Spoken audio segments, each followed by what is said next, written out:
So we're sitting at the end of this hall and it is completely dark. There is no one else on our tour in this hallway with us. We sat there in the dark for a solid minute. I mean, I really gave it Scout's effort before this shadow leans out of the door. As soon as it happened, I was like, did you see that? What is that? So I turn on the light. We go down to the end of the hall and find that the doorway is kind of curved at the top. I was like, okay, that kind of looks like a head. Maybe there's an illusion going on of the light from the window is kind of lighting this in a way that looks like it's swaying or something. And then we go back and the silhouette pokes out at other levels of the door.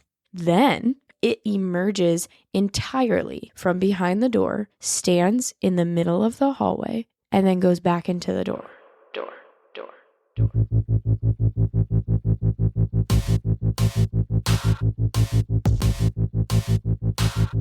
From the dawn of the spoken word, storytelling has been the backbone of human culture, warning of looming dangers and evoking our most personal fears. What you're about to hear are the real-life experiences of everyday people, brave enough to share their terrifying tales. Tales where the horror hits close to home.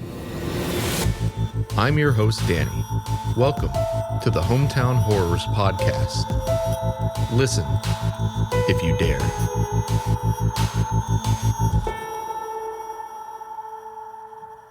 Hello, everybody. We are back. We are the Hometown Horrors Podcast, and we have an exclusive. We finally messed around and found out. We did our first ghost hunt on the program, and we went with one of the big dogs, Trans-Allegheny Lunatic Asylum.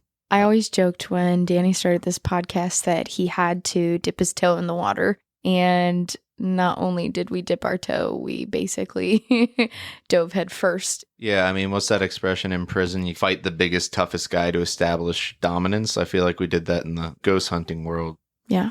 We drove there 4 hours, and then we tried to take like a small couple-hour nap. I don't think anybody actually got more than a half hour of sleep, if that. And then you're locked in an insane asylum all night in the dark. Before we had gone there, I knew a little bit about Trans-Allegheny itself, but they were the first institution to proceed with the transorbital lobotomy, which is your ice pick up the nose to the frontal cortex lobotomy. And what I didn't realize is that people that were being admitted to the asylum itself were being admitted for very frivolous reasons. Yeah, so what's really cool about the tour itself is they give you a cute little certificate, and each certificate has a randomized ailment that somebody who was actually in the facility was admitted for. I think one of our friends had deranged masturbation, and there was like sun exposure. Yeah, mine was leading an immoral life. Yeah, and mine was being a woman. Religious excitement. That's some of the craziest stuff. If like you were coughing too loud on a Wednesday, your family could just drop you off at this asylum. Actually, the tour guides who do the lock-in tell you a lot about the actual facility. And there is one wing on the first floor where they have posters that describes the first 9 residents admitted, all of which were women, and they were all under the age of 32. Yeah, and they were being admitted for things like depression, which was called melancholia at the time. But it was just such small things like she burned the roast. Yes. There was one that was literally like unattentive to husband. That was a reason that you could drop off your loved one. It didn't close until 1994, the year before I was born. That to me is insane that we are that close and that's to wild. Like I thought this was going to be like a 1912 to exactly. like 1974 type thing. Exactly. We get into town. We're there with a friend couple of ours, Patty, who was in Keep Your Spirit Alive. Her husband, Brian, came too. We get to the hotel. We decide, let's just scope out the area. Let's get a glimpse of this big looming monster before we end up settling down for a nap. And then we have our bearings immediately when we get up to go to this thing. I mean, the town itself is just like a sleepy little town. It's surrounded by mountain ranges. Yeah. It's got some good sunlight. And it's not a very big town. It's kind of old. It's very Industry's old. Definitely passed it by. You get through this sleepy little town, and then there it is. And it doesn't loom over you in the way I thought it would. I thought it would be more imposing from the outside. And I feel like a lot of pictures that are taken are like people They're trying to get the up. maximum spookiness of the place. Yeah. But the almost scariest thing about it is like it is a little unassuming for everything that happened inside of it. Which, since we've been to Trans-Allegheny, we've been to Pennhurst. And I think Trans-Allegheny, for the stories that it has, is not as scary to me as the energy and the presence that was at Pennhurst. Yeah. The amount of abuse that went on at Pennhurst is way different. Like, you would have sporadic one-time events of craziness at Trans-Allegheny, but Pennhurst was consistent abuse all the time in lots of different forms, unfortunately. And that, to me, is what's terrifying about it, is the lack of humanity in that place. And even though Trans-Allegheny had some of that, I just don't feel like it was to the level that Pennhurst was. Yeah. But we got our little naps, we ate dinner, and then we pulled up to this big monster at 8 o'clock. And moving up to it is kind of like you're going to like the Overlook Hotel in The Shining. But it was an interesting group. People had already started gathering there for the tour. Project Paranormal probably already mentioned this on their Trans-Allegheny episode, but night tours typically have around 40 people. You divide each group into 4 groups of 10, and then each group takes a different floor of the asylum. There are 4 floors, and you do a ghost hunt on that floor, and then after 2 hours, the first hour is simply the tour guide, like going over the spirits that are there, the things that happened there when the asylum was functional, and just like other places of interest, the spirits of interest in the area. And then you're left to your own devices for an hour, and then you switch floors and do it all over again. And that alone in itself is exhausting. Yeah, for sure. Yeah, I mean, you walk so many steps to walk from wing to floor to floor. It's just... It's a little bit of a marathon. Yeah. But the sun is starting to go down. Everyone's outside, making sure their ghost tools are working. We didn't see anything weird in the windows, but I think we heard some weird sounds outside. Oh, we were yeah. by the fountain, and it sounded like there was like a manhole cover scraping. Yeah, there were like unexplained noises because we're looking around in the parking lot and there's nobody near anything that would make the sounds that we were hearing. Like if you've ever had like a cement bird bath and like you've ever tried to move it in like a garden, it sounded like that kind of scraping sound around the fountain. It's just like there's nothing making that noise. I don't know what that is. There's no one near it. There's nothing. Yeah. And that was before we had even stepped inside. Before we'd even gone in. The sun's not even down. It's still daylight. That was waiting for our tour guides to come out and get us, which, might I add, someone was dressed up in a nurse outfit. So they really do it up over there at Trans-Allegheny. Stepping into the entryway, it seems like just an old hospital, not necessarily like beaten down, but just like old timey. Yeah. But I felt like we were funneled like cattle to the... Cows to the slaughter. Yeah. Standing in line, I just felt like, ew, I don't know why I feel this way, but I feel like we're all too close. And I feel like we're all headed towards something that isn't great. What it reminded me of most is a show that used to be on, I think, MTV or MTV2 called Fear. They got a group of typical like real world young adults. The show Real World. Yeah. Yeah, like a like a Jersey Shore bunch of like young 20-somethings. Oh, that's silly. And they would put them at like a haunted place, like an asylum or an old prison. And they would essentially give them little tasks to do overnight. So it'd be like, hey, you have to hide in the jail cell of this prisoner for a couple hours, and then this task will be done. And I guess if they can do a certain number of things, they'll win money at the end of the night. Oh, that's cool. I think I've seen this. Yeah, it was really cool, and it was a really fun concept. But you'd have people just freaking out really, really hard because they didn't want to do this challenge of, I can't remain in this claustrophobic space all night. I'm hearing things. And we'll talk about this more as we go through it because Danny and I had different experiences. And I think if you're in the mindset for something to happen, whether you will it to happen or it does actually happen, you're inviting this experience. So then you scare yourself or freak yourself out more than what actually might be present. Yeah.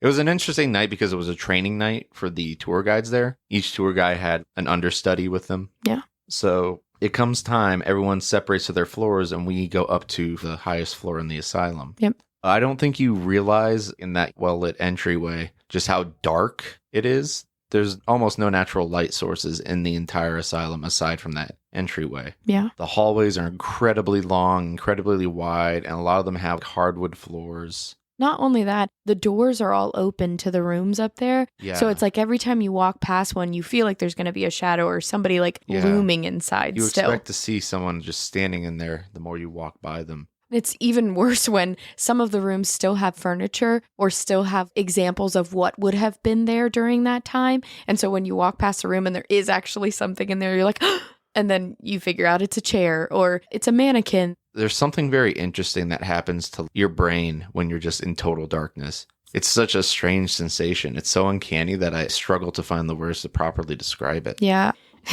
I mean, I just kept cursing the entire time when I was in the dark because I just hated the feeling. It just felt like I was in the wrong place. And maybe that's just a me in the dark thing. Like, I don't like the dark, but that dark felt different. Did it feel potent? I don't know whether I could just sense the energy of what was there. I mean, they tell you great stories to elaborate on who would have lived there. The family ward is up there. And so residents who lived in the building that had family who lived far away, their family could come rent a room on that top floor and essentially visit with their loved one for like a day or however long. That's the wildest thing, is that people, like employees there, actually lived in the asylum. Yeah, they said like custodial staff or family would live on that top floor. And when the tour guide was explaining it, she's talking about when you get to the other side of that ward, that is where you first heard stories about the creeper. So we get past that first hall. I mean, nothing's really spooking me yet. I'd been afraid of the dark since I was like a little child. I have vivid memories of just being in the dark of my room when I was like 10, 11. Yeah. And 8. just like staring at every corner of my room because my imagination's just running wild. Yeah. And that definitely happened too far into my life, I'll say. But it still happens in mine. yeah, I mean, adulthood catches up with you and you're just like, I don't care. I pay taxes every year. Like, I'm tired. If they want to kill me, they're doing me a favor. I think if you knew what lurked in the dark, I don't know if you'd feel that same way. Like what?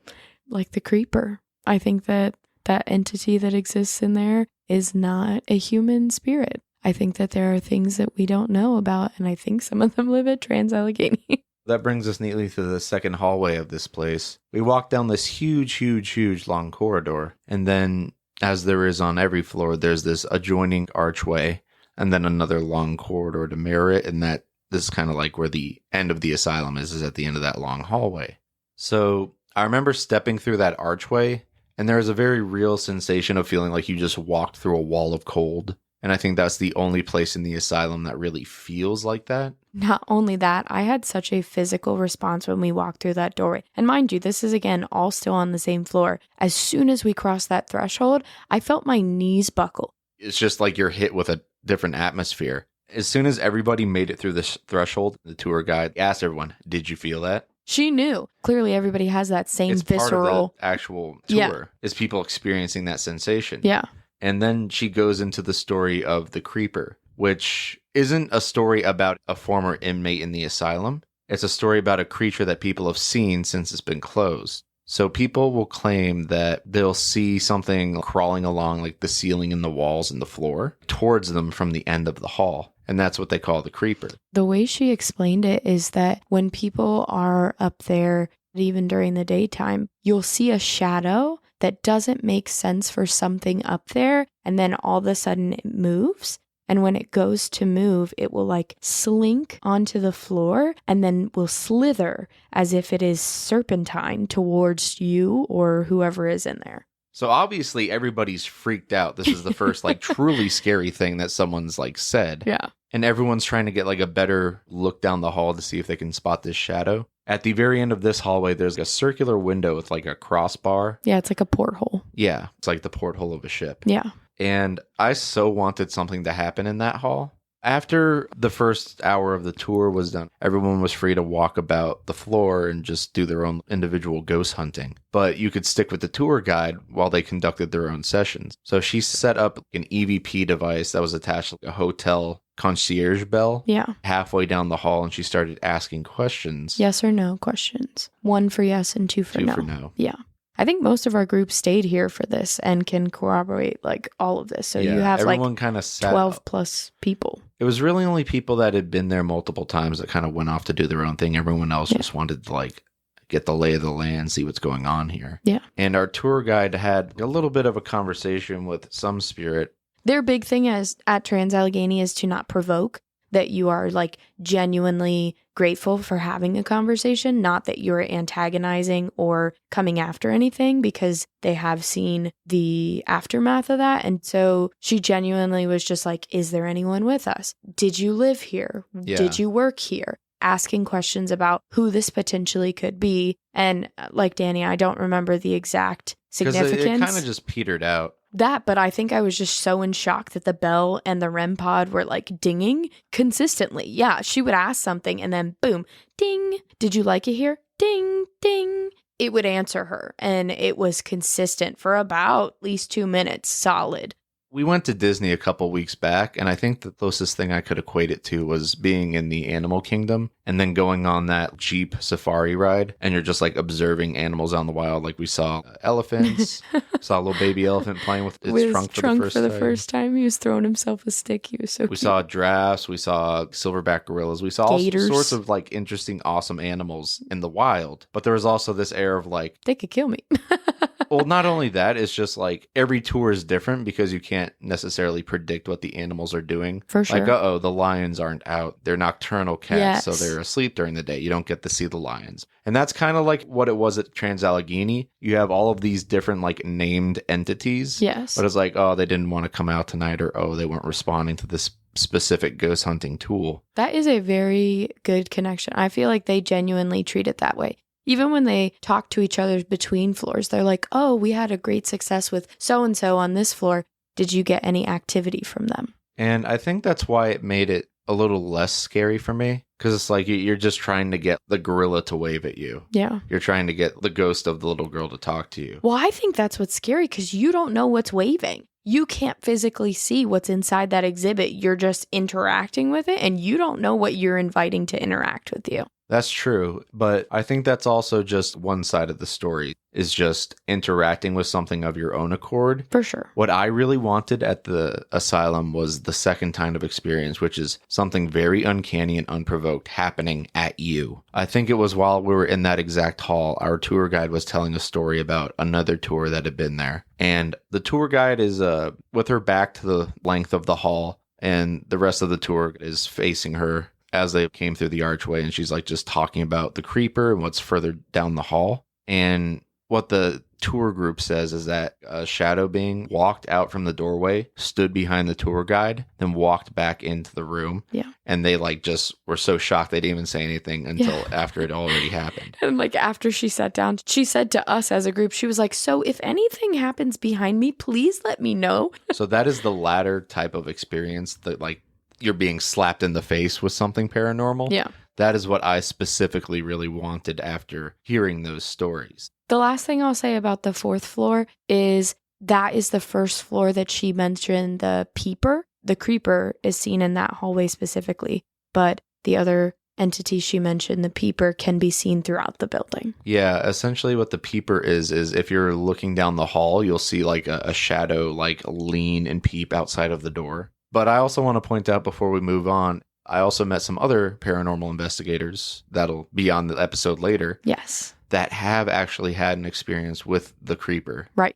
So like you said, is the monkey out today? Can you get the monkey to interact? Can you see the gorilla? Are the lions out? Is the cheetah running? Yeah, because those lovely ladies said it was like their 6th time there. Obviously, people do this and like this. So whether or not you go in there and you have an experience, I feel that when you leave there, you're going to at least know there's something else. So we had finished our 2 hours on the 4th floor, and then we went down to the lobby area. Mm-hmm. Essentially, that's like the little hub area for everybody in the asylum to kind of take a 10-minute break. You have a go to little the bathroom, snack. you have a little snack, drink some water, tell whatever stories you might have had, and then you go to your next floor. Yep. For us, our next floor was the very first floor of the asylum, the base floor, where you essentially come in. We went into the hallway, and I believe what they showed us was the cafeteria, and then like the lounge or the rec area where people just kind of relax and chill out.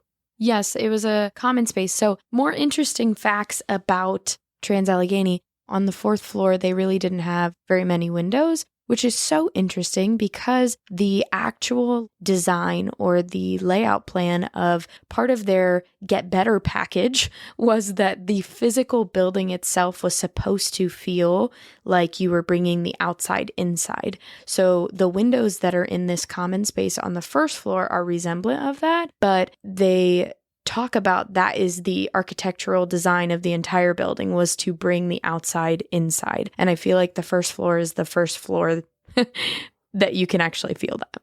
It's definitely more inviting. Yeah. Another thing that's very interesting about the first floor of the asylum is that it's the place that has had the most modern renovation done to it. Yeah. Like they've repainted certain areas, they've replastered some of the walls. Yeah.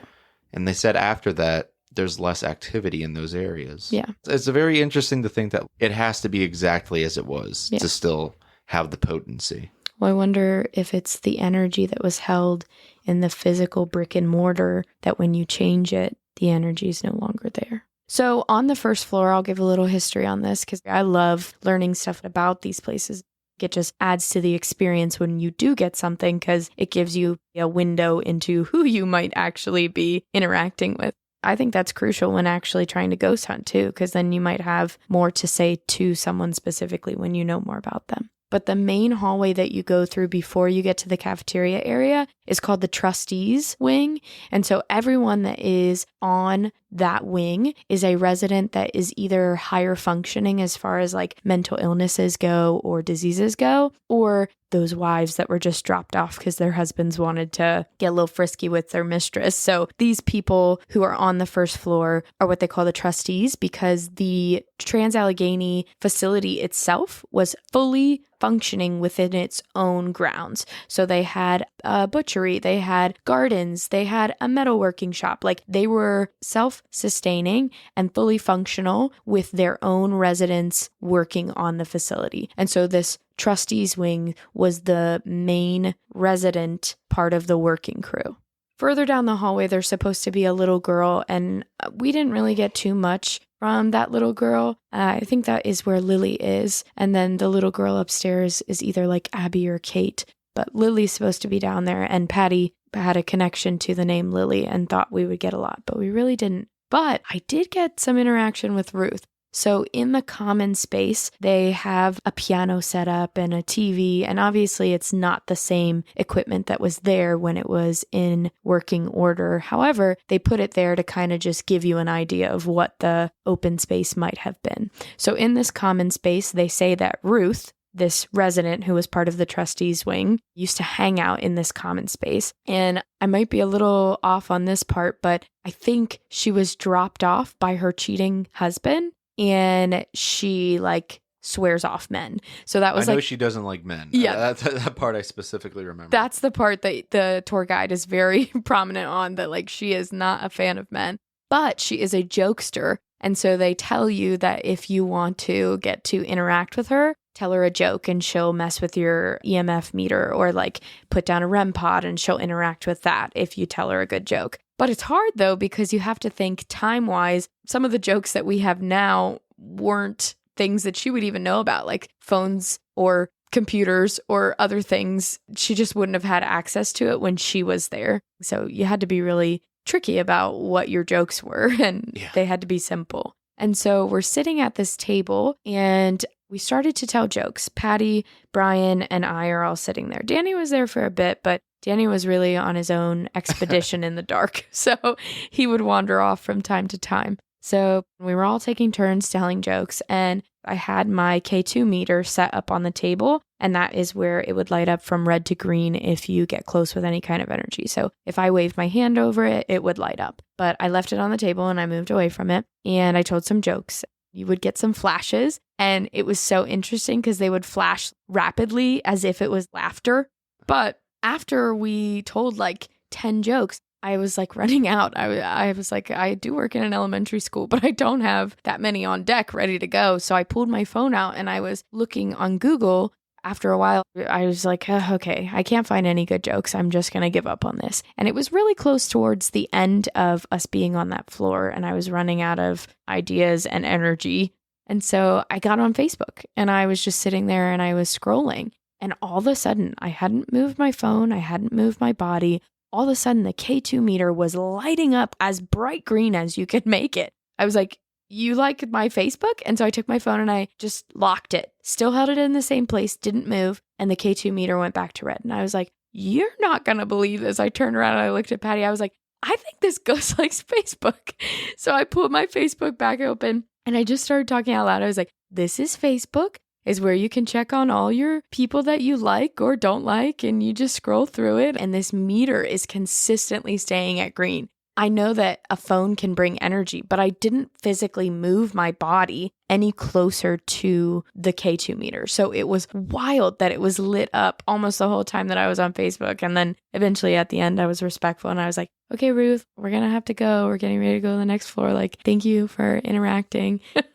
Yeah, it's funny to think that if there is like a conscious entity, it's like, if I'd only had this back in the day, Exactly. it would have been so much more bearable being in this hell. She sounds like a little trickster anyway, so she would have loved to have spied on people on Facebook. I mean, it sounds like it's her avenue. But she wasn't the only one that we interacted with. Danny actually had a pretty good interaction on that floor Yeah, if in I'm the being kitchen. real, I think we had like the most activity we had I don't know. in that little kitchen. Yeah, the kitchen was pretty cool. So they have a chef in there, and I'll let Danny set this up after a while, but I'll give you the basics. The tour guide said that there is a chef in this kitchen right off of the main cafeteria. His name is Jack, and he is very particular about his kitchen. They have a chair in there that he does not like to be touched or moved. Yeah, or I think they're also saying if people are leaning on certain things, like they'll hear like a bang. She said he's super particular, and so he'll rattle the pipes in the kitchen. You'll hear him like shake the pipes because the pipes aren't in working order. There's no reason that they would be moving or running. And so you'll hear the pipes rattle in the kitchen, and it's supposedly Jack telling you, stop touching my stuff. Yeah, and they have a chair in there for him, and the chair is in the doorway, and what's behind it is like, I guess, a closet space or a pantry space where they used to store food. But this whole kitchen just looks like something out of Chernobyl. It looks burnt out, just like a bomb went off, destroyed. And it's especially creepy at night because everything's kind of drippy and dilapidated and leaning on itself. That, and I think that back hallway right beyond the chair, it is so dark back there. There's no physical light getting in there,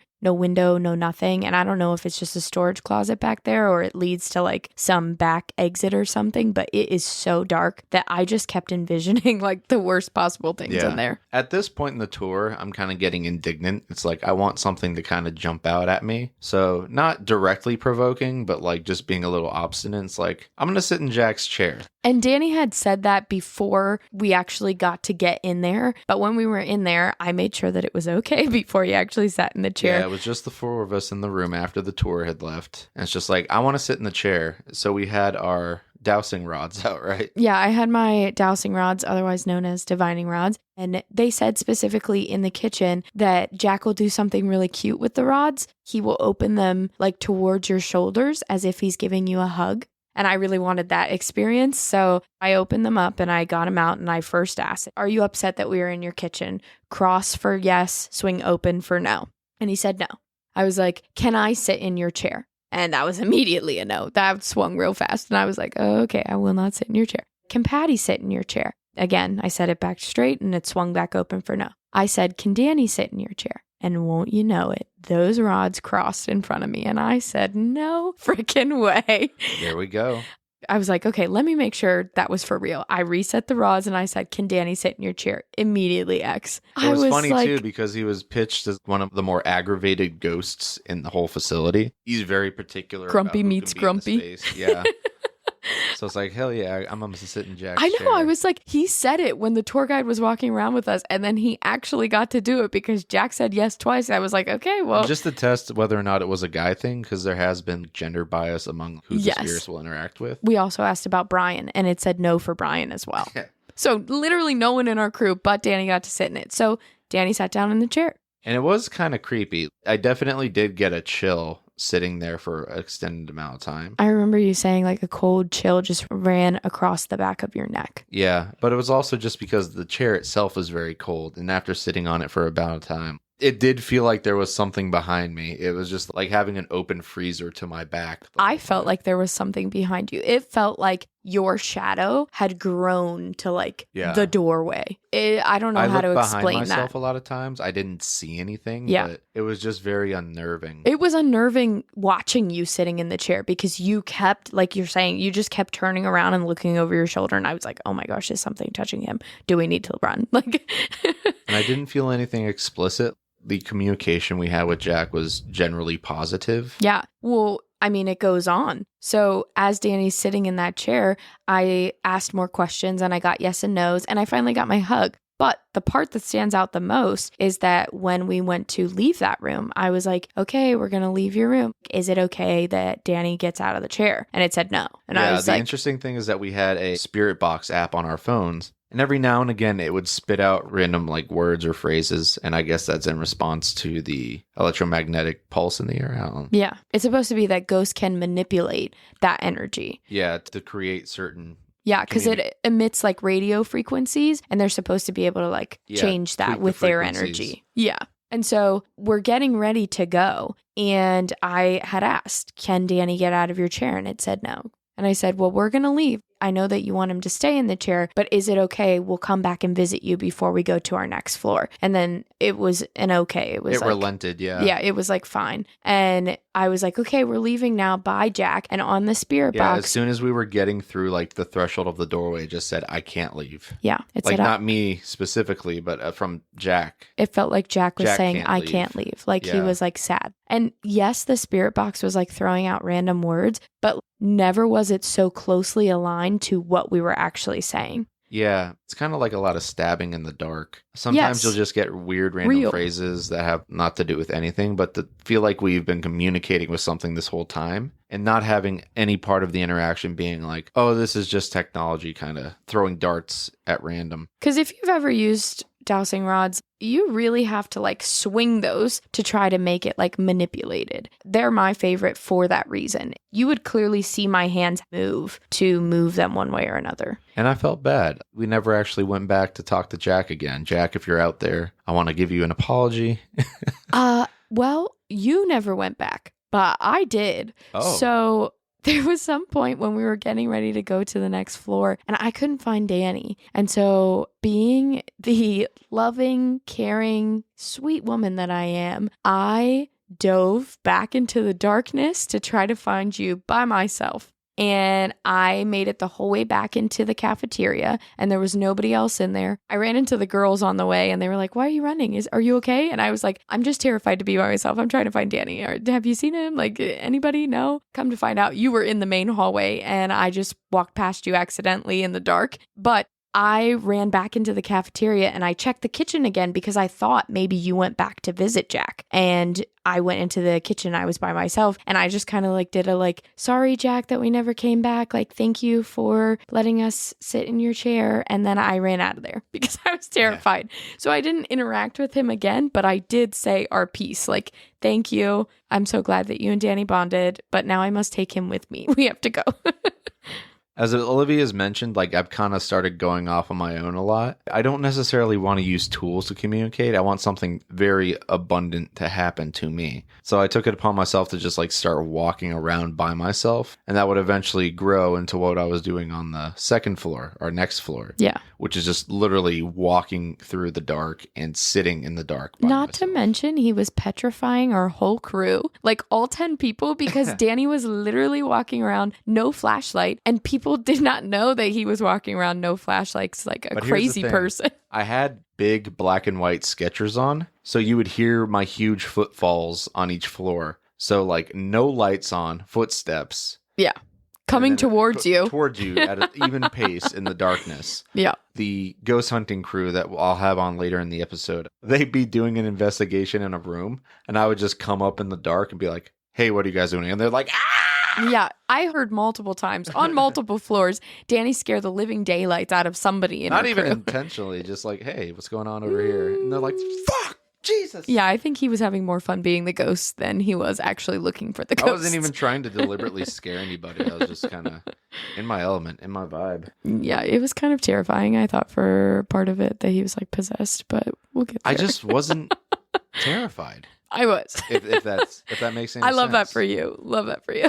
Like, I feel like I acclimated to the experience very quickly. Yeah, I felt like you were possessed because you were just wandering off in the dark and it terrified me. I wanted to have an experience that did scare me. So I was trying to put myself in situations where, like, I guess that would be easiest. I know, but we, like, in the course of our relationship, we've both had nights where we, like, slept with the TV on after something and you just, like, wandered off into the dark. You just, like, sauntered off and I was like, okay, bye. Yeah.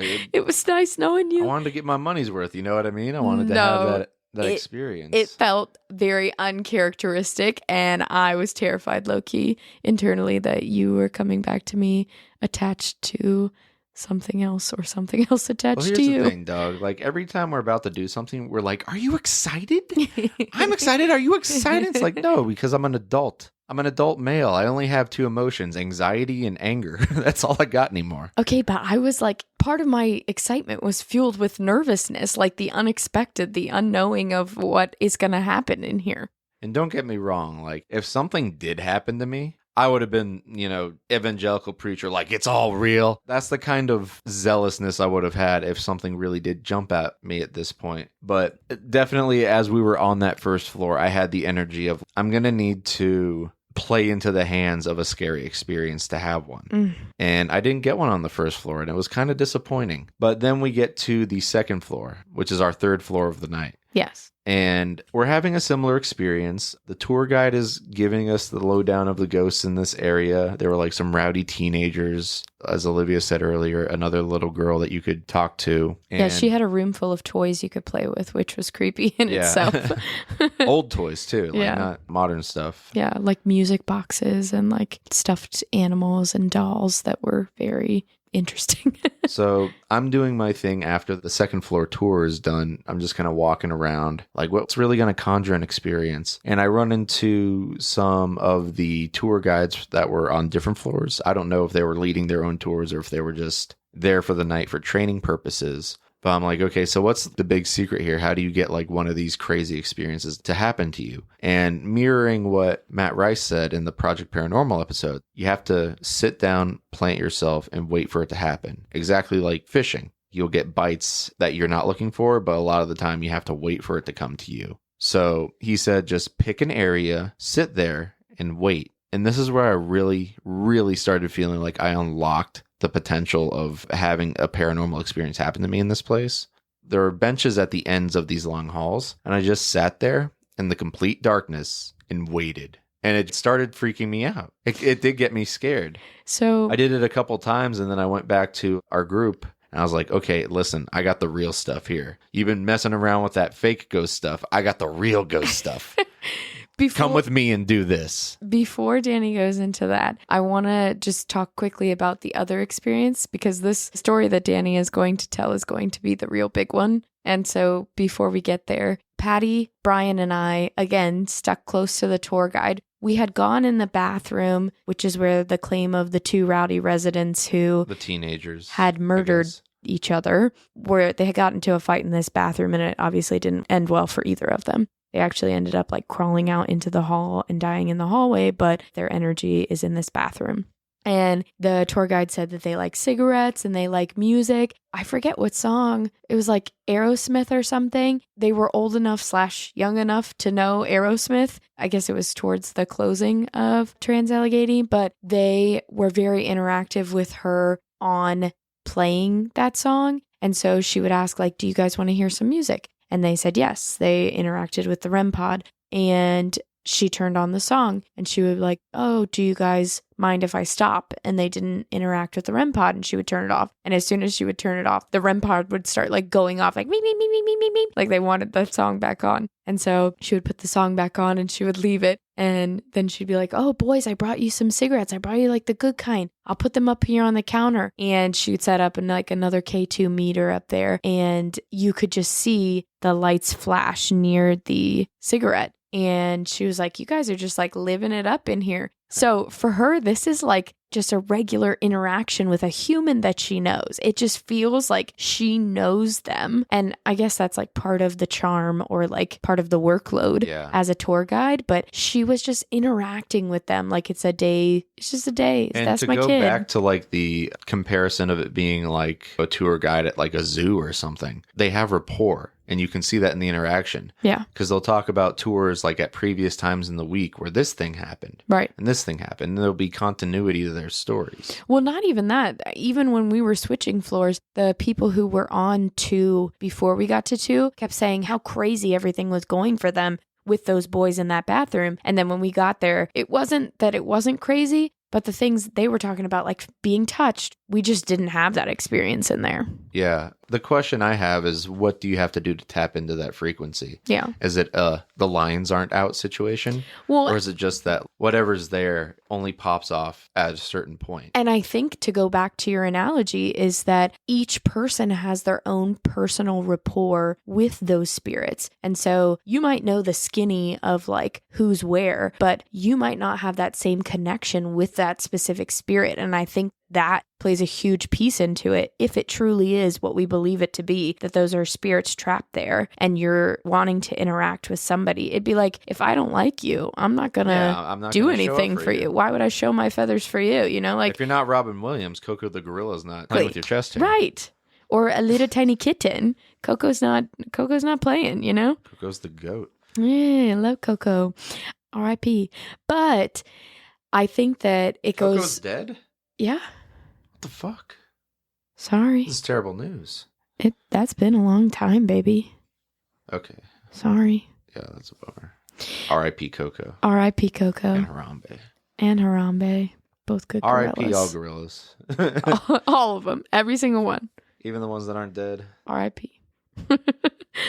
But I think that, specifically going back to that, it truly is a rapport, like a familial connection for some of these people. They treat them like they are their kids. Listening to our tour guide, she treats them like they are her sons, or she says that she has a really good connection with the little ghost Lily and the other little girl. She said her first interaction was with that other girl on the second floor, and it was the strongest one she had. I forget specifics on the story other than like she gave a bracelet to the little girl and now she brings a new bracelet for her every time or something. But I think that's it. Once you have your experience, you know how to interact. And I think that that's different for every person that goes there. Yeah. Shouts to our tour guide as well. There was a point on the first floor where I was just kind of shooting the breeze with her about what's it like to do this for a living. And we ended up finding out that she's listened to the show before. She's heard the episode I had with Project Paranormal. Yeah, I'm that's like, crazy. oh, that's so cool. Yeah, she was like, it's the first thing when you Google it. And so we stood there right in the asylum and Googled it. And Danny's podcast is the first thing that pops up. So cool. I don't know if it's the first thing. It is first thing. Hometown Horrors. But that's also based on your algorithm. That's true. You're familiar with the show. Well, because Spooky Show number one. Spooky Show number one, dog. Spooky Show you heard it here first. Spooky Show number one. It's going to be even bigger soon. But anyway, to go back to the second floor, we can now dive into that crazy story. So I felt like I was coming to you guys with like the map to El Dorado. I'm like, this is where we're going to get the gold. Oh, right, I found the gold. So I basically took Olivia, Patty, and Brian with me into the second corridor, the longer one, which would be directly underneath where the creeper was on the fourth floor. Yes, I think it was the male adolescent hallway. Yeah. So we're sitting at the end of this hall and it is completely dark. There is no one else on our tour in this hallway with us. Yeah. And I'm like, listen, guys, we're just going to sit here in the dark. I know it sounds terrifying, but we're all right here next to each other, looking down this long hallway. And at the end is a very similar, like, circular porthole window that just happened to have a reddish light outside of it. I was nestled up in between Patty and Danny because, as Danny said, he feels like he unlocked this code, and I was absolutely terrified. So his story's going to sound a little different than when I start chiming in because I was clinging onto them for dear life. Yeah. So as we're all looking down the hall, I forget who sees it first. At the very last door on the right, and almost all the doors are open outward in this asylum. As you're looking down the halls, it seems like there's someone leaning outside of the door because you can see like a round at the top and you can see like the bend of a shoulder. And the moment Olivia and Patty start seeing it, they start freaking out. So as soon as I saw it, because we sat there in the dark for a solid minute. I mean, I really gave it Scout's effort before anything actually happened. And as soon as I'm calling him a he because I'm assuming, I don't know. We're assuming it's the peeper. Right, which is a he presence. This shadow leans out of the door. And so the first time, I would say it was just like as if somebody was standing at door level. As soon as it happened, I was like, did you see that? What is that? And so we sat there for a little bit longer. I tried to bolt, but everybody held me down. And the second time he came from behind the door, it was no longer at that same I'm standing level. It was as if he crouched probably below the handle of the door, a foot or two off the ground, And Patty and I both reacted again. I said, I'm done. I'm out of here. So you guys are actively freaking out. It's time to investigate. So I turn on the light. We go down to the end of the hall and find that the top of the doorway is kind of curved at the top. I was like, okay, that kind of looks like a head. I can kind of see where maybe there's like an illusion going on of like the light from the window is kind of lighting this in a way that looks like it's swaying or something. And then we go back and, as Olivia says, the silhouette pokes out at other levels of the door, like halfway down. After they had checked the door, we're still sitting on the bench. I'm having a freak out. I'm ready to leave. And as they're going into like this hysteric of like, we got to get out of this hall, there are two other people on the tour with us. An elder gentleman looks very much like Santa Claus. I'm just going to call him Santa Claus. I called him Grandpa. And I guess it's like his niece or granddaughter that was just like very into this stuff, dark hoodie, wants to see some ghosts. Well, they heard our freak out and they came to investigate. I pulled them in. I'm like, check this out. If you look down the hall at this angle, look at that doorway. So, and it took them a couple seconds. And then once they like really let their eyes adjust, they're like, holy shit. Yeah. So the third time, because Danny kept trying to debunk it, that it was just the top of the door. But I said, why would it be at different angles? And so the third time he poked out, he was right at the door handle level. And this time it was like he had both of his hands on the side of the door and was leaning out both shoulders and his head like, I see you, peekaboo. As if he was like laying sideways somehow behind it. Then, as Grandpa and this sweet little girl are standing here, it emerges entirely from behind the door, stands in the middle of the hallway, as if it's like checking around, and then goes back into the door. I immediately stood up and said, F this, I'm out. And I walked out of the hallway. Yeah. And unfortunately, I was very skeptical. Like, I couldn't tell if what I was seeing was actually real or optical illusion. Brian and Danny were both very quick to say, I don't think that that's what's happening, or I'm not sure because I can't tell. And as soon as Grandpa and that other sweet girl gave credit to what Patty and I were seeing, without us even verbally like, where did you see it at? We would be like, oh, that time it looked like... Because it seems like you four saw exactly the same thing. Exactly the same thing. And then me and Brian were kind of like, I don't know, are we at the wrong angle? Like, yeah. Can't really tell. No, we all had the same exact angle. This will bring us into the conversation of like, do you have to already be afraid? Right. Do you have to already have an openness to what's happening around you to have these experiences to the full extent that they're presented? And I know that our minds are incredible. Who's to say your brain isn't able to do that, or your eyes necessarily to do that now? I thought it was interesting that the entire night I never had that situation of like even just being in the asylum in the dark by myself. I never had that creeping like coldness go up my spine of, hey, this is really scary. I mean, to be fair, I'd been up all night. I was tired as hell. But yeah. Sure. By the time we made it to the third floor, none of the rest of the members of our same tour were there. Yeah, they all dipped. Everyone else was gone, and it was literally just our group of four in the tour guides. Yeah. And she was so plucky and excited to like show really us, get into it, because the third floor may be the scariest floor of the entire asylum. If you've heard the story of the two inmates that crushed the dude's head. Yeah, with the bedpost. This is where people have a lot of activity. So you walk in up the main stairs to the main lobby area, is what I'll call it, of the third floor. There are nurses' wings right there. They're basically like a dormitory. 4 people would bunk in one room. And so the nurses' rooms are right there. In front of that, on the opposite side, is the ballroom, which is in the middle of the most dangerous wards in the entire facility. They used to host local proms in this ballroom on the most dangerous level. The doors on right and left are made of pure metal, and they lock from inside and outside. So to the right on that floor, when you are looking at the ballroom, is the men's ward. And that's also where the solitary confinement, which is where the bedpost story comes in. And if you go to the left, it is the women's. And people say that the women's was scarier to walk through. Yeah, because the men were generally nice to the women. I don't know if that was always the case, but they would like be more tender towards the women, yes, and like polite, and then just be mean to each other. The women hated everybody. Yeah, the women were out to get you.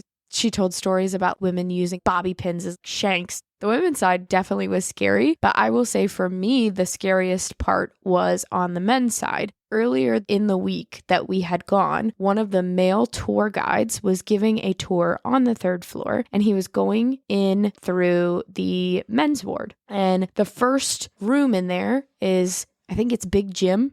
In his room, it's actually a pretty large room. For the sizes of those rooms, his is, I would say, double what a normal residence was. But it was because he was so violent that they had to put him in this room. In the back corner of the room, they have I'm going to call it a cell, but it's really just a metal grate in a corner. And so it's a cube that they would have a chair inside that they would put Jim in when they had to do like checks of his room, or they had to clean something, or they had to feed him. They would put him in this tiny little cubicle in the back that was basically just like a grated fence looking thing, but it goes the whole way up to the ceilings. So a tour guide was in that room and was like explaining Big Jim and his history and how violent he was and how everybody was really scared of him. However, he was really sweet on the ladies, yada, yada. And he went into the holding cell in the back of the room to just kind of give an example and to show what it would have looked like. Now, mind you, all of the rooms that are in this ward specifically, all of the doorknobs and locks have been taken off of them because the locks that were on there were serious and they wouldn't want somebody in a tour to somehow harm themselves or get locked in. So on this cubicle in the back of Big Jim's cell, there is a door, but it has no knob. And the tour guide put himself inside of the cubicle, closed the door, and was holding it with his hand. And he sat in there telling the history of the room and this wing. And he goes to try to push this door open, which, mind you, again, does not have locks or knobs. Yeah, it's literally just metal against metal. There's nothing holding it there. And he can't get it open. So his crew is standing there watching him. They said a gray mist started to form above his head. It lasted for like 30 seconds to a minute, which doesn't seem like a long time. But when you're in that state of panic, I have no idea the thoughts that you would be thinking. And they say that it opened as soon as the gray mist dissipated. And I will say the 3rd floor did have a very distinct energy to it. Yeah. As opposed to the other floors of the asylum. I hated it. And I made our crew leave after we got the tour. Yeah. I was like, thank you so much. We were the love last this. people in our specific tour left. Yeah. And it was getting to be like, 4 a.m. at the time? Yeah. We were all feeling tired. There was just a real potency to the vibe on that floor specifically. I mean, that floor felt like I was being watched, like eyes on my skin. I don't even know how to explain that. It just felt like something was going to happen. The other floors were very scary in their emptiness, but even though the 3rd floor was entirely empty, it didn't feel that way. So we stuck through the little mini tour that the tour guide graciously gave us. Yeah. And then we were like, okay, this is probably it.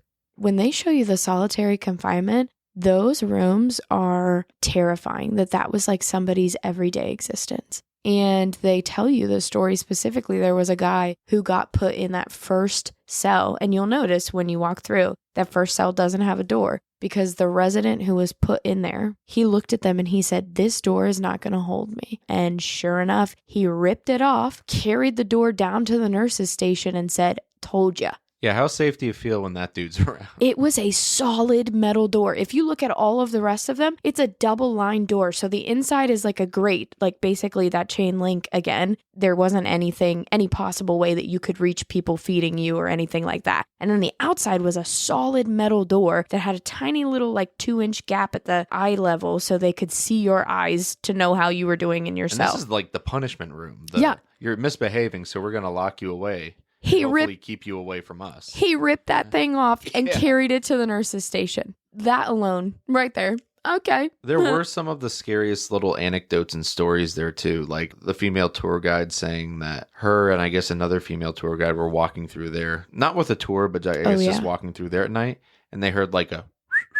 Yeah. A lot of women in the men's side of that experience whistling or like catcalling. We didn't stay for any of that shit. Yeah, we didn't stay. We were tired, and at the same time, it just felt like something might happen in that area. Yeah, also... And we were just not mentally or emotionally prepared for Oh my gosh, I had what I needed. After being up for 17 18 hours at that point. Something like that. We took a tiny nap, but it didn't do a dent in the sleepy. So that summed up our experience at Trans-Allegheny. I felt like everything's very muted. We probably got the least explicit experience of almost anyone that's probably went there, but we still got a lot of crazy stuff. Yeah. I mean, for me, the interactions that I have, because I am more open to using the K2 and the EVP, any of those things, I feel like I had a lot of genuine interactions with things inside of that place. If it would have happened any other way, Yeah, I'd definitely go back. I can see how this can become very addicting. Yeah. You're just chasing that interaction, that high of like, I talked to something. And when you get it and it gets you, it's mind-boggling in the most ephemeral way. I can't imagine being a guide there, having this happen to you all the time. The amount of stories of people being chased by footsteps. I believe it was on the second floor that there's a baby carriage. Oh, yeah. There's a pram. It like rolls into the hallway and people have talked about it stalking you down the hallway. Someone will be walking towards the door at the end of the hallway and it'll be like coming after you slowly. I know we'll talk about Pennhurst eventually, but I had the exact same thought that we were supposed to go for a underground in the tunnel paranormal expedition. And we ended up not going because we got sick. And adding asbestos to that mix probably wouldn't have been a winner. And I later did research on the tunnel. We watched a couple episodes, Ghost Hunters and a couple other Shouts things. to Zach Bagans, baby. Where people went through the tunnels. I don't think I could have done it. Yeah, I'll just say that right now. We also ended up watching the Ghost Brothers episode at Trans-Allegheny, and they had access to the basement of the asylum, which I guess is not a part of the regular tours. And just looking at like the Pennhurst tunnels, being underground where there is no natural light, I could see that bringing out a different kind of fear. Yeah, that was like the last ride for a lot of those residents. The tunnel was the pathway to head to the morgue that they had on site, or the holding cell, if you will, for bodies. In the same vein that like Trans-Allegheny is varying illnesses and ailments and some not even, Pennhurst is that, but then the amount of abuse is just insane. When we were watching that episode about Pennhurst, they talked about how they would remove residents' teeth. If you bit somebody, regardless of the reason, bye-bye teeth. They'd pull all your teeth out of your mouth. And that's like bare bones of what they would do. And the facility was like required to provide services to help these people who had ailments or diseases or mental illnesses. And I think it was like less than 10% of them actually ever received any of those things. Some of them, it was like in their entire year, they would have received 8 minutes of care. And I know that Trans-Allegheny also let slide some of those things, but Pennhurst, 8 minutes out of the entire year. That's how much care they got. Yeah. But I don't think that any of these mental asylums or rehabilitation centers are particularly known for their customer service or ability to actually rehabilitate. Yeah. I want to say one last thing on Trans-Allegheny. Danny really didn't go too much into the ride on the way to Trans-Allegheny. I knew enough about Trans-Allegheny and backwards West Virginia, if you will, to know that there are some parts of West Virginia that are scary. And so we're like driving through small rural areas. They're beyond rural. They're like completely grown over, infested, if you will, with like trees. And then all of a sudden you'll just see like remnants of a house. But then you'll see a car in the driveway. So clearly somebody lives in this like overgrown area. And the most terrifying part for me about Trans-Allegheny is that when it closed in 1994, if no one came to claim their loved one was just sent out into West Virginia. And those people just lived in West Virginia and migrated within the town towards other places, towards the outskirts where they wouldn't be noticed or maybe they could hide. Those people just They left. were set loose into the world. And free. that is terrifying to me, that those people just became part of civilization. And that, I think, wraps back to how unassuming it seems to be in the day, that facility. Yeah. It's the same fear of like not knowing whether a neighbor or a close friend is actually a serial killer or something. Yeah. There might be something horrific right beside you, but do you know? Will you ever know? Yeah. Who's to say? I mean, looking at the actual architecture on that building, it's like a gorgeous Gothic building and you just wouldn't assume the pain, the hurt, the craziness that was during its time of functioning. But I have to say, it was a lot of fun. Yeah. No, I would definitely do it again. And I think what's cool about the experience, because we had the tour guide we did, that if you went back again, you might end up with a different tour guide. A different experience. It would give you a totally different lens into that place. And I think that is so worth everything that we did and would do again. If you have any passing interest in doing a ghost hunt of this magnitude, absolutely do it. Yeah. Because it's so unlike anything else you'll ever do in your life. Yeah. We've been to multiple amusement parks, vacations. We were at all the Disney parks. This has a similar feeling in that it's like a tourist attraction, but it's just such a experience. I will say, though, the one thing that I do caution people, if you do take interest in doing these things, number one, figure out protection for yourself and whoever you go with, whatever that means. Yeah, I blamed you for saging us too hard before we got in there. It's like, now the ghost won't talk to us. I didn't sage us. I used Paleo Santo. But either way, find out what kind of protection you need and armor yourself with that. And also pay respect, because I think that's the part that I'm trying to express, is that so much of that place is the horror of why it existed, and yet people come there and treat it like it is a tourist attraction, or that it is simply a marvel that you go observe, when that is somebody's real history, real story, real feelings. And so I think there is a huge thank you, or like a gratitude that you need to. You almost feel thankful that you got out not having as bad of an experience as you might have had. Yes.